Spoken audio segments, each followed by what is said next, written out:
சக்கரவள்ளி கிழங்க வச்சு தாங்க ஒரு ஈவினிங் ஸ்நாக்ஸ் இப்போ பார்க்க போகிறோம். இது எப்படி பண்ணலான்னு பார்க்கலாமா? இதுக்கு நான் 2 பெரிய கிழங்காக எடுத்திருக்கேன். இதை கட் பண்ணி இட்லி பாத்திரத்தில் ஒரு 15 நிமிஷத்துக்கு வேக வச்சு எடுத்துக்கலாங்க. இது நல்லா வெந்து வரட்டும். அதுக்கு இடையில் நம்ம இப்போ 2 பெரிய வெங்காயத்தை தோல் சீவிட்டு இப்போ சின்ன சின்னதாக நறுக்கி எடுத்து ரெடி பண்ணி வச்சுக்கலாம்.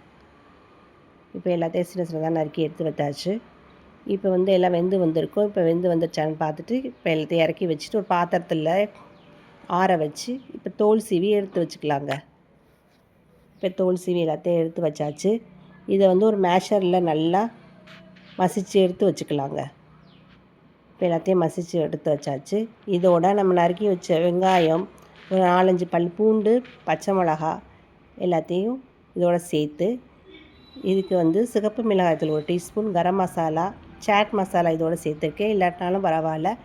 மஞ்சள் தூள், உப்பு எல்லாத்தையும் சேர்த்து ஒரு கார்ன்ஃப்ளவர் 1 டீஸ்பூன் மட்டும் சேர்த்துக்கோங்க. அப்போ தான் பைண்டிங்காக ஆகும்.